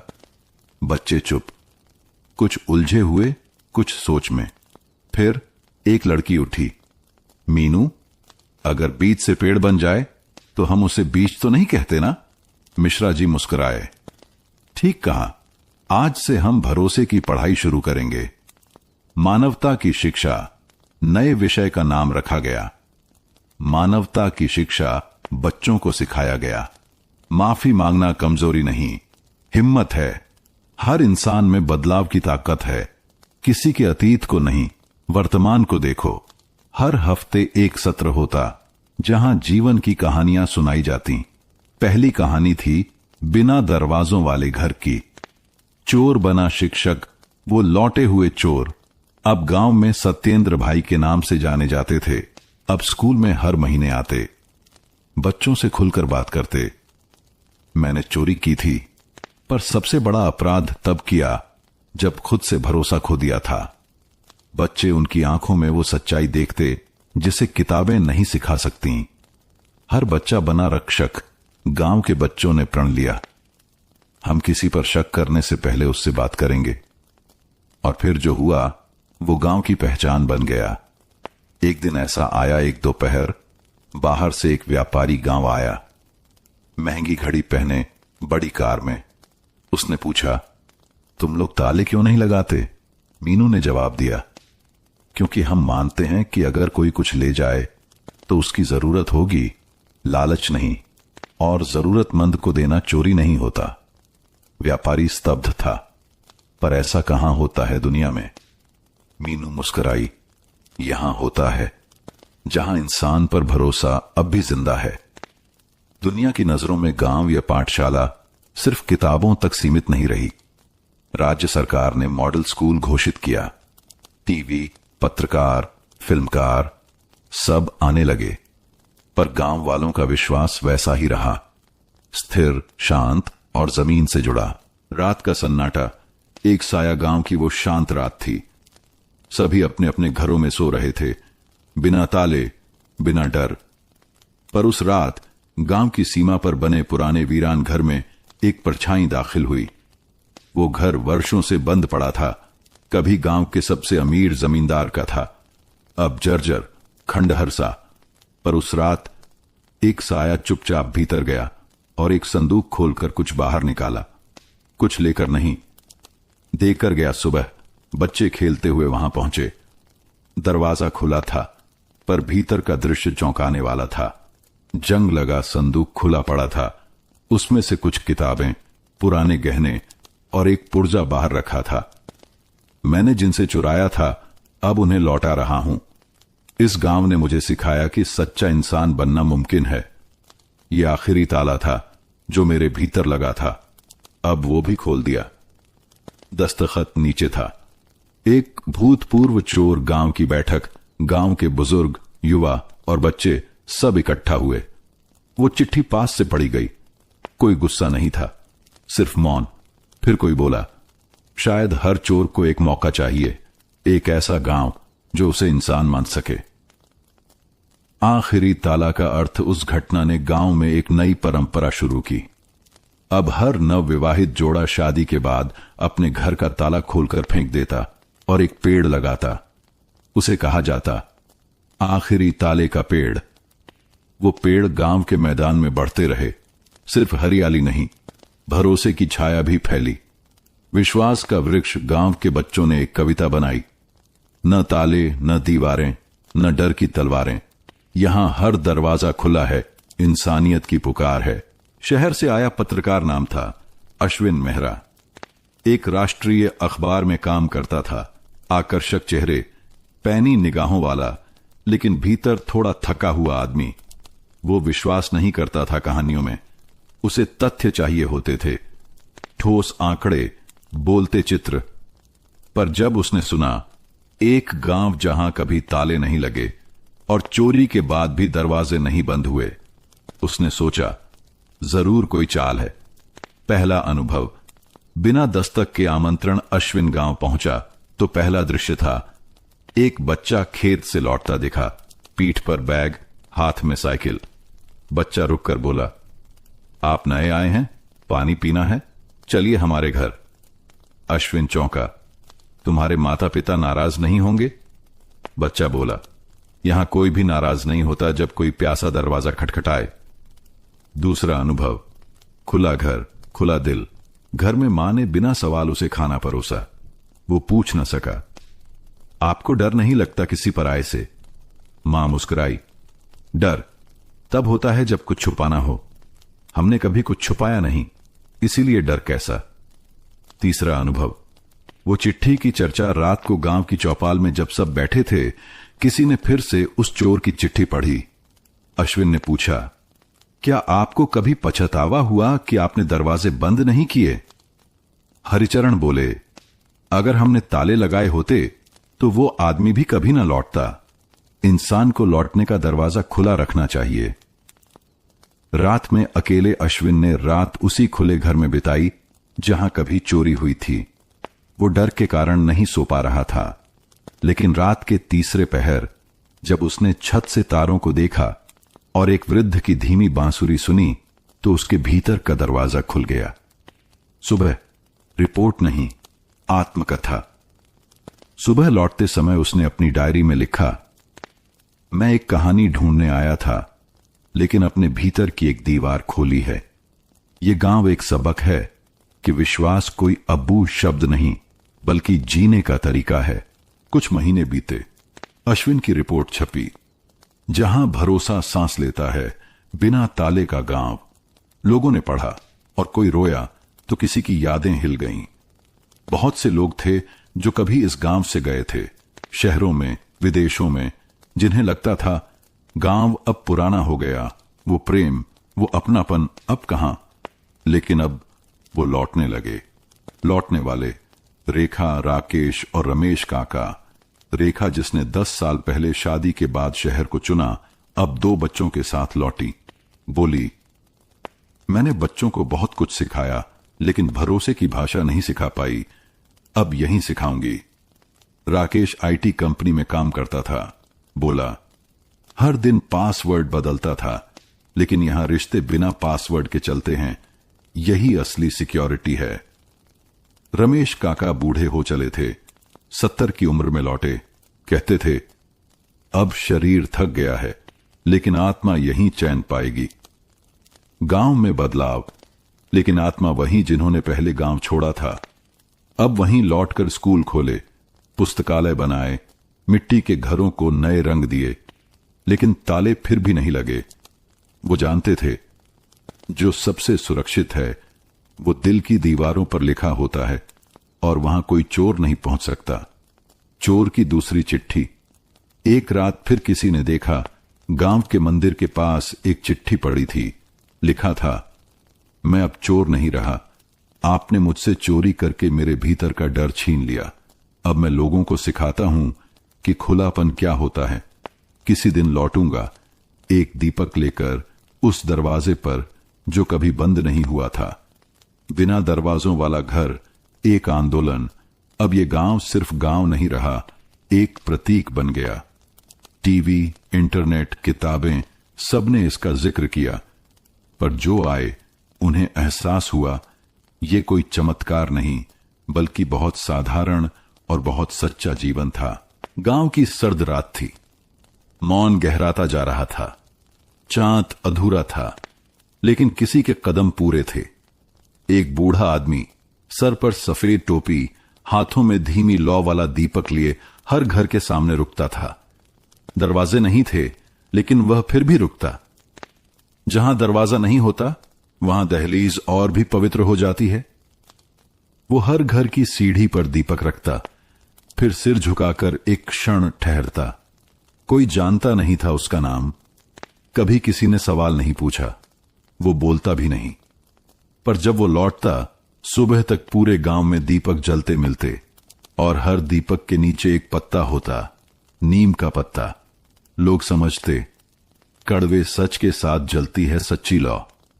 बच्चों की उत्सुकता, बच्चे उसके पीछे पीछे दौड़ते, पर वो धीमे चलता और एक बार पलटकर मुस्कुरा देता। एक दिन एक बच्चा पूछ बैठा, बाबा, आप ये दीपक क्यों रखते हो जब यहां कोई दरवाजा ही नहीं? उसने सिर पर हाथ रखा और धीरे से कहा, हर आत्मा का एक दरवाजा होता है, मैं वहीं दीपक रखता हूं। गांव में एक नई प्रथा, अब हर साल गांव के लोग दीप रात्रि मनाने लगे। हर घर के सामने एक दीपक, हर मन में एक स्मृति। उस रात कोई ताले नहीं लगाता, कोई डरता नहीं, कोई संदेह नहीं करता। अंत नहीं, आरंभ ये कहानी किसी चोर की नहीं, किसी घर की नहीं, बल्कि मानवता की कहानी थी। वो बूढ़ा आदमी कौन था? शायद वही चोर था, या कोई और, या फिर हम सबके भीतर का एक रूप जो हमें याद दिलाता है कि भरोसा खोने से पहले नहीं टूटता, वो तब टूटता है जब हम विश्वास करना बंद कर देते हैं। हमारी दूसरी कहानी है रिश्तों की उलझन। बूढ़ी सावित्री देवी की आंखें अब बहुत देर धागा नहीं देख पाती थीं, लेकिन उंगलियां आज भी ऊन के गोले से धागा खींचने में किसी कलाकार की तरह सधी हुई थीं। बरसों से बंद पड़े संदूक को आज उन्होंने खोला था। भीतर रखे पुराने ऊन के गोले, अध बुना एक नीला स्वेटर और एक जोड़ी बुनाई की सुइयां झूठी मुस्कान के साथ उनके सामने आ गए। नीला रंग उसे पसंद था, उन्होंने खुद से कहा, फिर गहरी सांस लेते हुए बुनाई शुरू कर दी। हर फंदा, हर गांठ एक चुप्पी थी जो बरसों पहले उनके और बेटे नरेंद्र के बीच आ खड़ी हुई थी। वो चुप्पी आज भी ताजी थी, जैसे कल ही कुछ टूटा हो। बरामदे में बैठे हुए वो बुनती गईं। रेडियो धीमी आवाज में पुराने गीत बजा रहा था, लेकिन अंदर कहीं एक आवाज गूंज रही थी जो नरेंद्र की थी, 7 साल से न सुनी गई, न बोली गई। मां, तुम्हें हर बात में टांग अड़ाने की जरूरत नहीं है, मैं अब बच्चा नहीं हूं। यही आखिरी वाक्य था जो घर छोड़ते वक्त उसने कहा था। सावित्री के हाथ कांपने लगे, सुई से एक फंदा छूट गया। लेकिन आज, सालों बाद, वो फिर से उसी अधूरे स्वेटर को पूरा करने बैठी थीं। क्यों? क्योंकि मन के भीतर एक गांठ तब तक नहीं खुलती जब तक ऊन के धागे से रिश्ता न बुन लिया जाए। बरसात की नमी से पुराना कमरा थोड़ा सीलन से भर गया था। दीवारों पर लगे काले धब्बे जैसे समय के साथ उग आए हों। हर एक में एक कहानी, एक मौन संवाद छिपा था। सावित्री देवी ने अपनी साड़ी के पल्लू से सुई को साफ किया और धागा फिर से चढ़ाया। पहला फंदा, पहली गांठ। यही गांठ थी जब नरेंद्र पहली बार बिना पूछे कॉलेज की फीस भरने के लिए पिताजी की जमा पूंजी से पैसे निकाल लाया था। उन्होंने डांटा नहीं था उस वक्त, बस नजरें झुका ली थीं। लेकिन उस दिन के बाद उन्होंने पहली बार बुनाई करना छोड़ा था।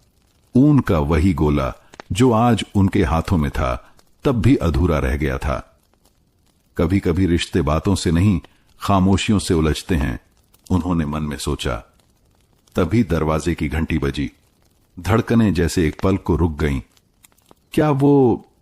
फिर तुरंत ही ख्याल आया, नहीं, वो नहीं होगा। 7 साल में एक बार भी लौटकर नहीं आया, आज क्यों आएगा? दरवाजा खोला तो पड़ोस की सरला थी, हाथ में सब्जी की टोकरी लिए। अम्मा जी, हल्दी चाहिए थी। और आप फिर बुनाई कर रही हैं? सावित्री ने मुस्कुराकर सिर हिलाया। हां, सोच रही हूं इस बार पूरा कर ही लूं। सरला ने उनकी ओर देखा, फिर नीले ऊन की ओर। ये वही पुराना है ना जो नरेंद्र बाबू के लिए बन रहा था? सावित्री का हाथ रुक गया, गला कुछ कस गया। हां, अब उसकी माप से छोटा होगा शायद, लेकिन फंदों में तो अब भी उसी की गर्मी बसी है। सरला चुप हो गई, कुछ देर बैठी, फिर चली गई। कमरे में फिर वही मौन। सावित्री ने ऊन का गोला उठाया। हर गांठ एक शिकायत है और हर फंदा शायद एक क्षमा। अभी नीला स्वेटर फिर से बुनना शुरू हुआ ही था, और अतीत की परतें भी। सावित्री देवी की छोटी अलमारी में एक छोटा डिब्बा था, पुराने बिस्किट के टिन का डिब्बा, जिसे उन्होंने वर्षों से संभाल कर रखा था। उसमें कुछ अधूरी चिट्ठियां थीं। सभी नरेंद्र के नाम लिखी गई थीं, पर कभी पोस्ट नहीं की गईं। आज जब ऊन की तीसरी कतार शुरू हुई, उनकी नजर उस डिब्बे पर पड़ी। उन्होंने उसे खींचकर पास रखा और ढक्कन खोला। सारे कागज पीले पड़ चुके थे। स्याही कुछ जगहों पर धुंधली हो गई थी, पर शब्द अब भी तीखे थे, जैसे हर अक्षर में अधूरी ममता चुभ रही हो। बेटा नरेंद्र, उस दिन जो तुमने कहा, वो मेरे लिए सिर्फ एक बात नहीं थी, वो एक दीवार थी जो हमारे बीच खड़ी हो गई। पर मां तो दीवारों से प्यार नहीं करती, मां तो दरवाजा ढूंढती है। क्या कभी लौट कर आओगे? मां। सावित्री की आंखें भर आईं। उन्होंने चिट्ठी मोड़कर फिर डिब्बे में रख दी। चिट्ठियों से क्या फर्क पड़ता है जब जवाब कभी नहीं आता। फिर सुई उठाई और चौथी कतार शुरू की। अब ऊन थोड़ा उलझने लगा था, जैसे धागा भी पूछ रहा हो, कितनी देर और खींचोगी यह चुप्पी? सावित्री मुस्कुराई। जितनी देर तक उम्मीद जिंदा है। उसी शाम सरला फिर आई। अम्मा जी, चिट्ठियां लिखी थीं आपने? हां, पर भेजी नहीं। शायद डरती थीं कहीं मेरा लिखा भी उसे और दूर न कर दे। सरला बोली, कभी कभी चुप रहना ज्यादा खतरनाक होता है अम्मा। ये बात सावित्री को चुभ गई, लेकिन सच भी लगा। शायद अब एक नई चिट्ठी लिखनी चाहिए, उन्होंने धीमे से कहा। बरसात थम चुकी थी, मगर हवाओं में घुली मिट्टी की खुशबू अभी भी घर की दीवारों से टकरा रही थी। सावित्री देवी ने चौथा गोला खोल लिया। हल्का स्लेटी रंग, जो नीले स्वेटर के किनारों को गहराई देने वाला था। चूल्हे पर रखी केतली में पानी उबलने लगा। भाप ने कांच की खिड़की पर धुंध का जाल रच दिया, बिल्कुल वैसा ही जाल जैसे रिश्तों में उलझी अनकही बातें। उन्होंने स्लेटी धागे को नीले धागे से जोड़ते हुए पहली पंक्ति डाली, गांठ कसकर बांधी, फिर ठिठक गईं। नई गांठ, नई शुरुआत, उन्होंने खुद से कहा, और मेज पर कागज कलम रखे। एक नई चिट्ठी। प्रिय नरेंद्र, आज मैंने फिर वही स्वेटर बुनना शुरू किया है, जिसे कभी तुम्हारे लिए शुरू किया था। हर फंदे में मैं एक सवाल रखती हूं, तुम कैसे हो? यह स्वेटर पूरा होगा तो क्या तुम इसे पहनोगे? मां। स्याही अभी भीगी थी कि डाकिये की साइकिल की घंटी बज उठी। वे चौंक कर दरवाजे तक गईं। उम्मीद का एक छोटा सा आलोक आंखों में उभरा, पर डाकिया केवल बिजली बिल थमा गया। कागज के उस सफेद लिफाफे ने वैसी ही ठंडी चुप्पी ला दी जैसे बेटे के न आने पर खींच जाती थी। उन्होंने धीमे से बिल मेज पर रख दिया और चिट्ठी को मोड़कर लिफाफे में डाला, पर चिपकाया नहीं। भेजूं या न भेजूं? चुप्पी भेजने से टूटेगी या और बढ़ेगी? सुई फिर चल पड़ी। नीले स्लेटी फंदों की लय के बीच एक भूला बिसरा गीत हौले से होठों पर आ बैठा। ऊंची नीची राहें तेरी, मां की दुआएं साथी। बीच में गलती से एक फंदा उलट गया। उन्होंने सुई रोकी, धागा ताना और उलझन सुलझाई। यही तो जीवन था। गलती देखो, पीछे जाओ, गांठ खोलो, फिर आगे बढ़ो। दूर किसी शहर में उसी वक्त हजारों किलोमीटर दूर मुंबई के एक छोटे से अपार्टमेंट में नरेंद्र देर रात फाइलें समेट रहा था। रेलिंग के पार अरब सागर पर छाई गुलाबी चांदनी उसके अंदर की हलचल से बेखबर झिलमिला रही थी। मेज के कोने पर पड़ी पुरानी घड़ी 2:13 AM का वक्त दिखा रही थी। यही घर छोड़ने वाली रात का वही पहर था। एक नोटबुक खोलते खोलते उसकी नजर पड़ गई। सफेद स्वेटर का अधबुना टुकड़ा जो वो अनजाने में साथ ले आया था। उंगलियों ने धागे की गांठें टटोली। हर गांठ के पीछे मां की गुनगुनाहट, रूठी सांसें सब एक साथ चुभने लगीं। उसने स्वेटर को वापस बंद कर दिया, पर यादें दूर नहीं हटती। एक कॉल करूं? उसने मोबाइल उठाया, पर स्क्रीन पर उभरे नंबर को दबा नहीं पाया। झिझक ने उंगली थाम ली।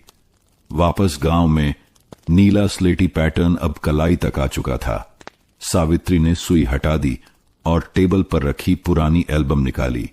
मुस्कुराता बालक नरेंद्र पहली बार स्कूल जाते हुए हाथ हिलाकर टाटा कह रहा था।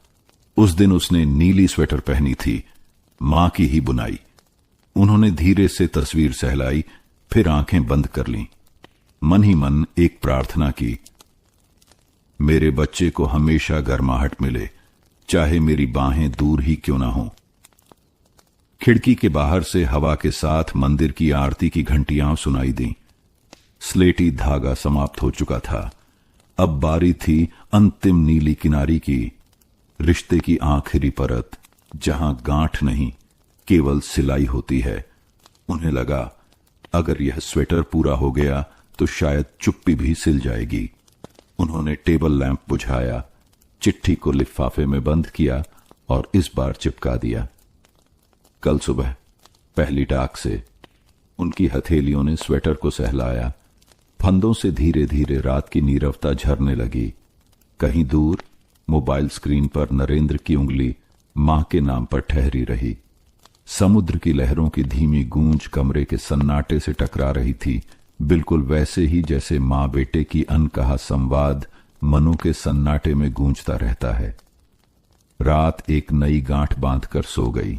सुबह की चाय का प्याला हाथ में लिए सावित्री देवी ने दरवाजा खोला तो धूप सीढ़ियों पर बैठी उनींदी आंखों से उन्हें देख रही थी।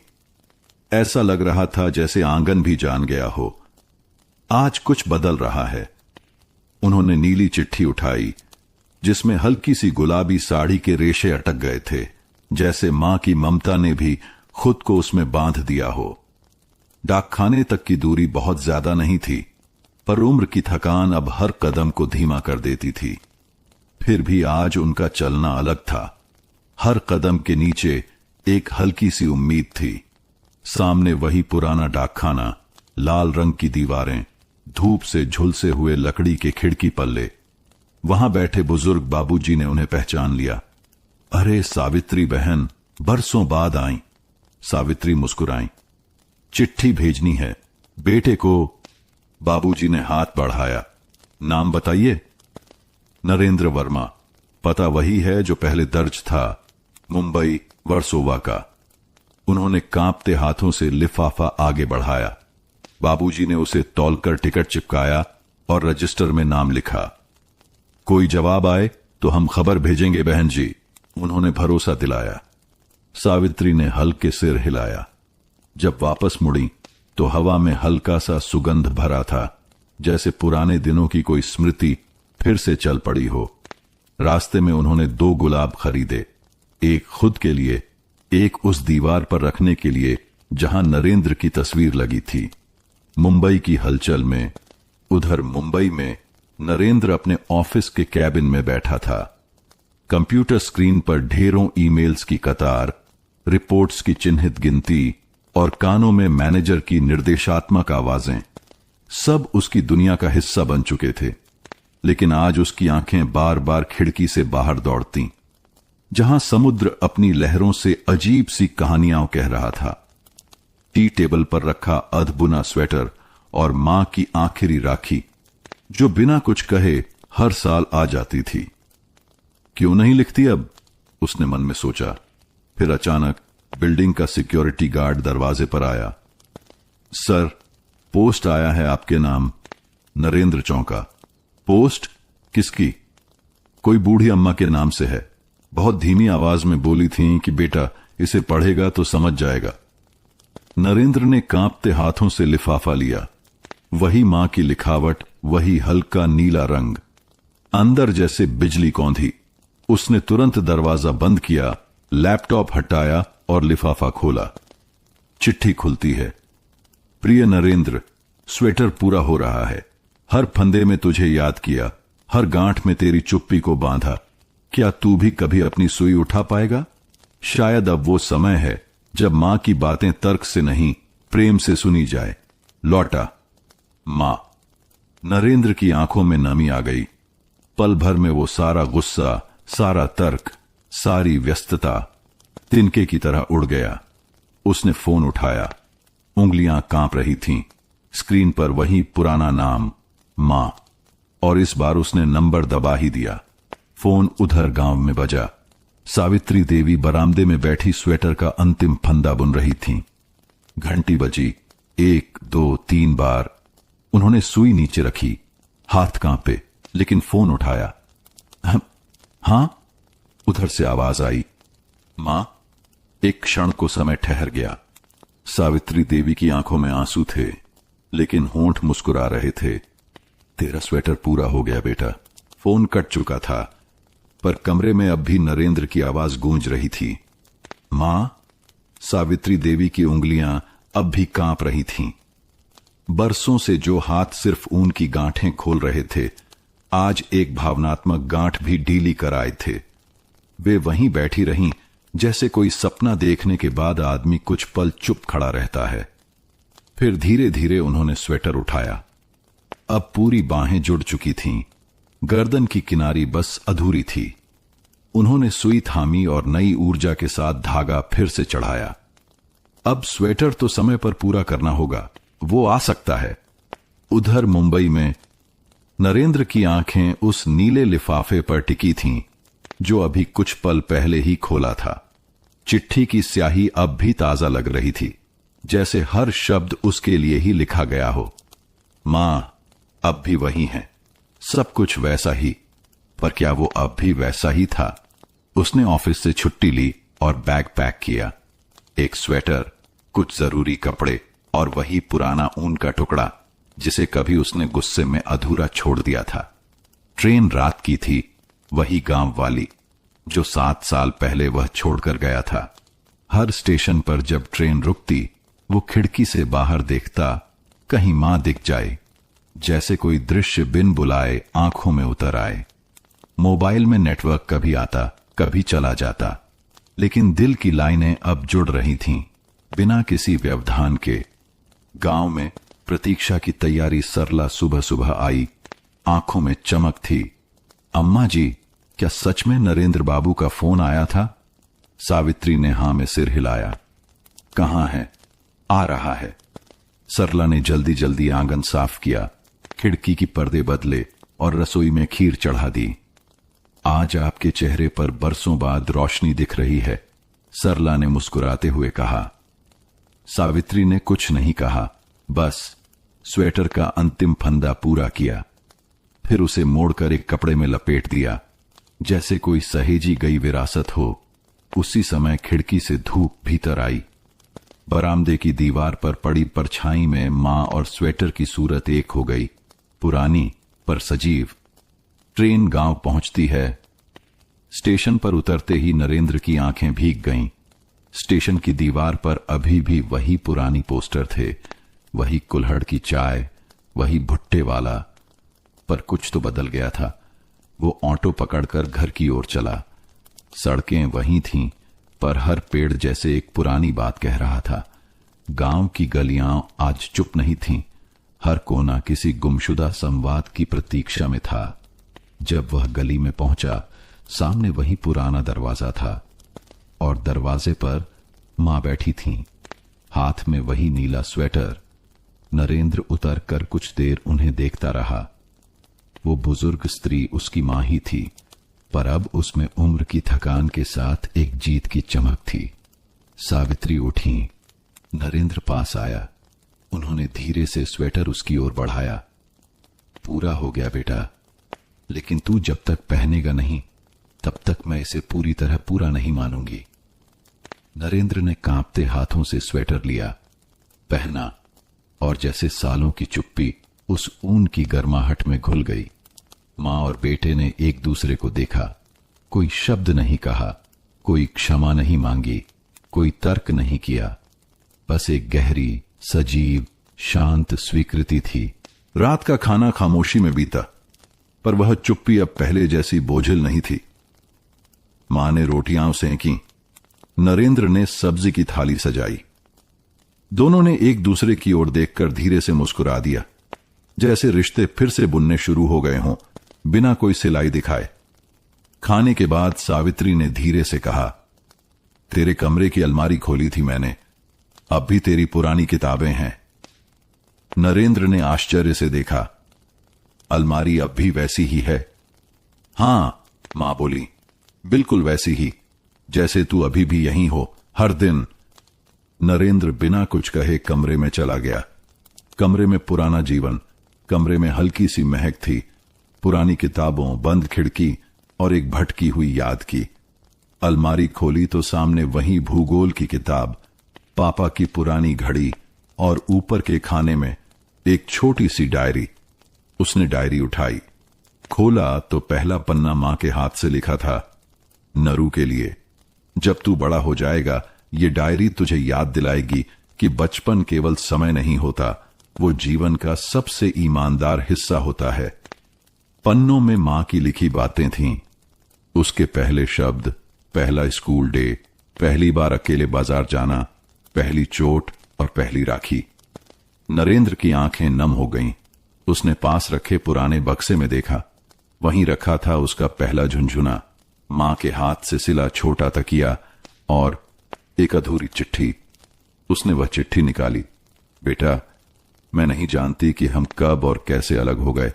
शायद जब तू बड़ा हो गया और मैं छोटी पड़ गई, पर जान कि मां कभी छोटी नहीं होती। वो बस खामोश हो जाती है ताकि बेटा बड़ा महसूस कर सके। मां, अगली सुबह। संवाद की सुई सुबह। जल्दी उठकर नरेंद्र ने चाय बनाई और मां के पास लाकर रखा। काफी कुछ बदल गया है, उसने कहा। बदलना बुरा नहीं बेटा, मां ने मुस्कुराकर कहा। बुरा तब होता है जब हम बदलकर भी खुद को भूल जाएं।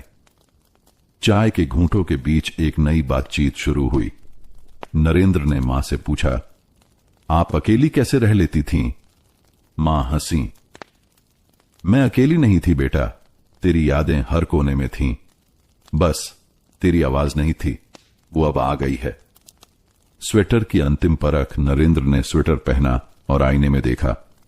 फिटिंग थोड़ी ढीली थी, लेकिन उसमें गर्मी थी, एहसास था।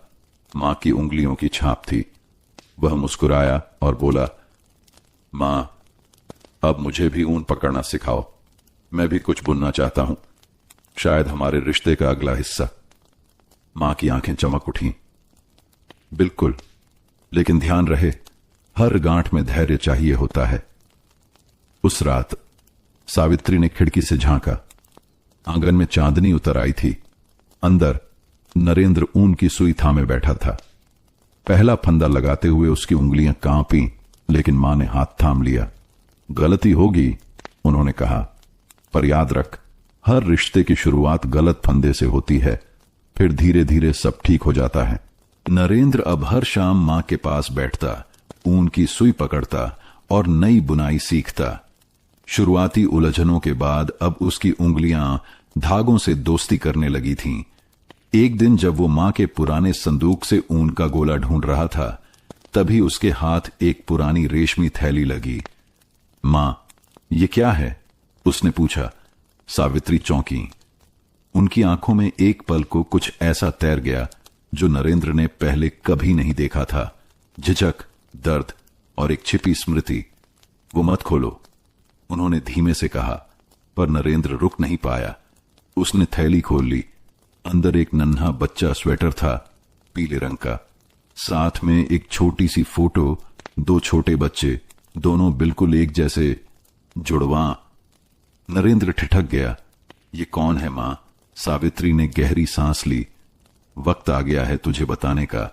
पुराना पन्ना, एक और गांठ। तेरा एक भाई था, सावित्री ने धीमी आवाज में कहा। नाम था निखिल।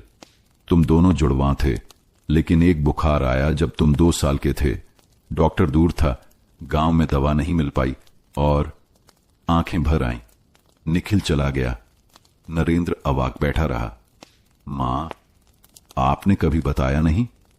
कैसे बताती? एक बेटे को खोकर दूसरा जो बच्चा था उसे सीने से लगा लिया था, पर उस प्यार में डर भी था, खोने का, चुप रहने का, बांध कर रखने का। शायद वही डर हमें दूर ले गया। नरेंद्र ने पहली बार मां की चुप्पी की जड़ देखी थी। वो चुप्पी सिर्फ उसकी गलतियों की नहीं थी, वो गम की तह में बसी थी। स्वेटर की दूसरी परत।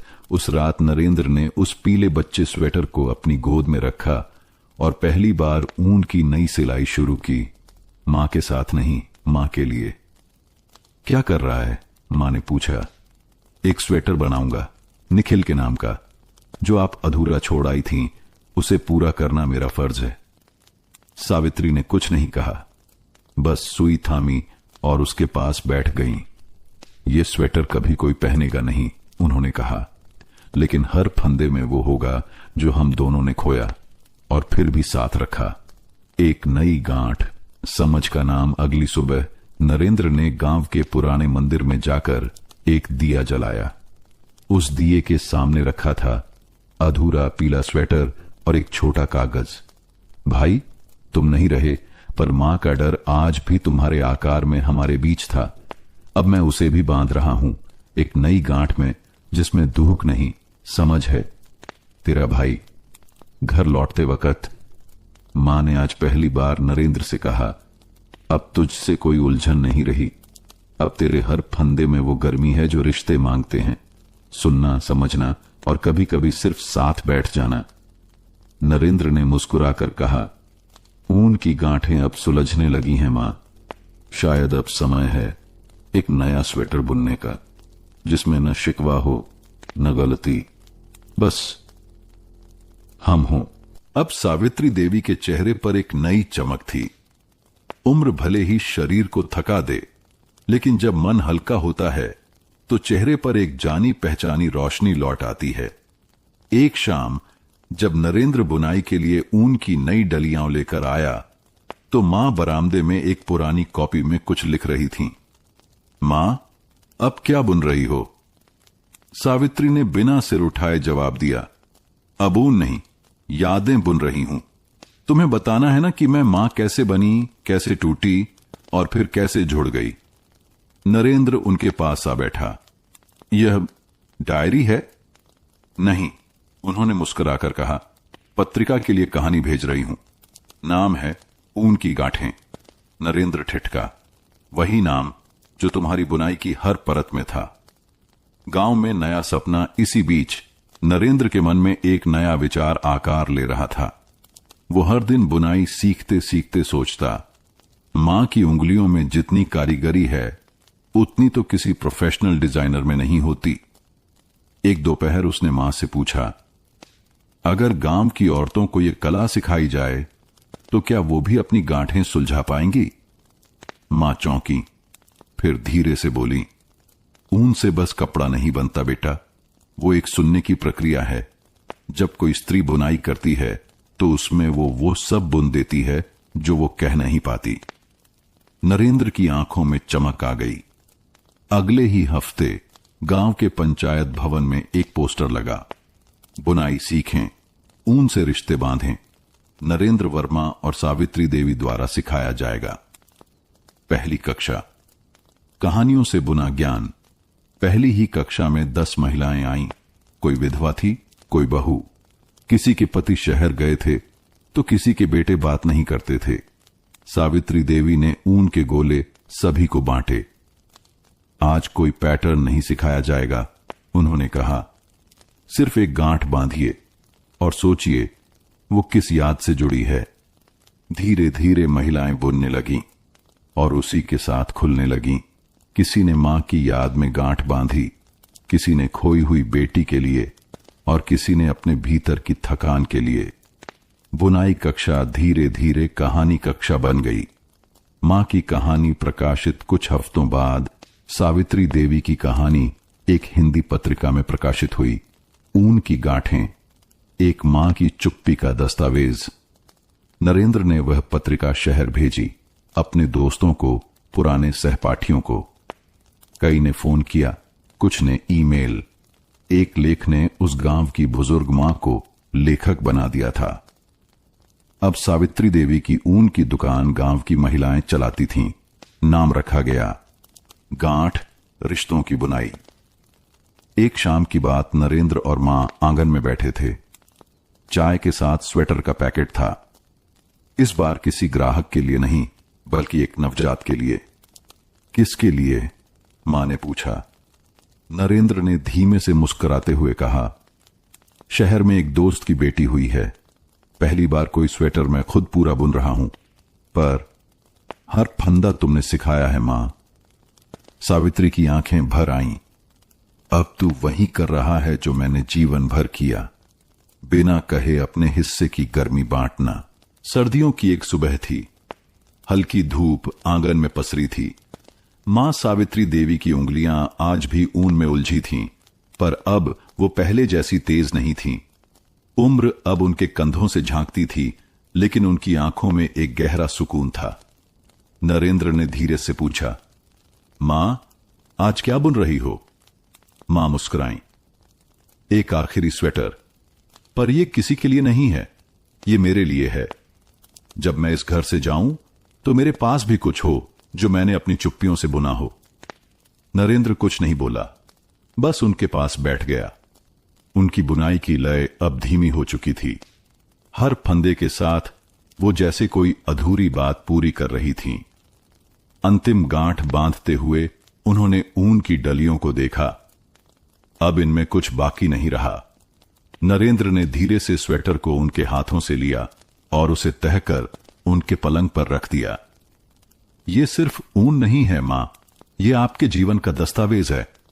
विदाई की रात, उसी रात मां ने नरेंद्र को पास बुलाया। एक वादा करोगे? क्या मां? जब मैं न रहूं तो ये स्वेटर किसी को देना मत, इससे मेरे पास ही रखना। मैं नहीं चाहती कि मेरी चुप्पियां अब किसी और की हों। नरेंद्र ने सिर हिलाया।